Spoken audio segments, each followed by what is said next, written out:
Ахметтің Түркістанға келуі. Ахметтің әкесі Ыбырайым ата жұпыны ғұмыр кешіпті. Бау-бақшамен ырғыза айырды. Қанша бейнет көрсе де зейнетінен ада емес еді. Бұл кезде Ахмет медресені тәмамдап үйіне оралған еді.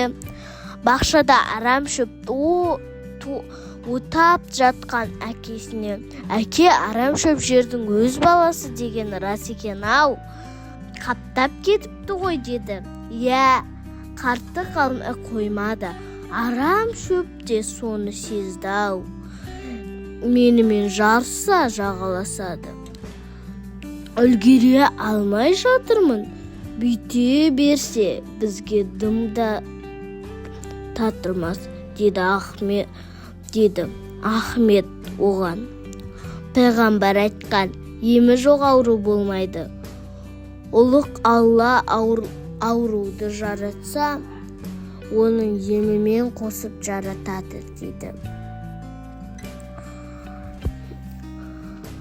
Арам шөптің жердің өз баласы болса да, Құдайдың әмірінен асып қайда барушы еді, деді. Сөйтіп шөпке қарта шиф деп дем салды.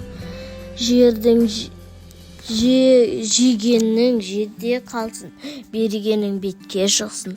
Арам шөп топырақ қаптасын, адал жеміс бізді тапсын, деді, деп бетін сипады. Арам шөп сол заматта сол қалды. Жеміс жидек пәлгенде толып қалды. Жас Ахмет үлкен іс тындырғандай әкесінен үлкен мақтау күтті. Әкесі оған: «Жасыңа шақ лайық өнер.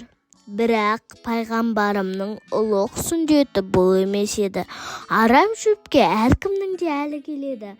Арам ниетке кімнің халі келеді», дейді. «Ата, Мүбәректің ұлық сүндеті деп нені меңзедіңіз?» деді. «Арам шөп дұғадан солмаса, қолмен ақ жұламын. Оның жарасы жеңіл, мықты болсаң хақ расулы сияқты. Қараңғы жұрттың теріс ниетін солдыр, оң ниетін болдыр. Құмарлықтың өз қаш», деді. Ахмет өзінің ішкі тұсын байқады. Атасына риза болып, еріксіз басын шайқады. Сосын: «Пайғамбарым ілімді Қытайдан болса да деп ізде деген. Батаңызды берсеңіз, мен сапарға дайынмын», деді. Атасы сонда сөйлегенде бүй деді: «Балам, талабыңда оң болсын. Ер жігіт үйде туады, түзде ласты жер қориды. Біз де жас кезімізде төрткүл дүниені шарлағанбыз, білім ошағын арлағанбыз. Қартайғанда сарамға табан тіредік. Бір жыл ел кезу, ел жыл оқыған тең деген. Бойыңда қуат, денеңде дәрмет барда, ордасын түгел шарла, жорыққанда жол болсын».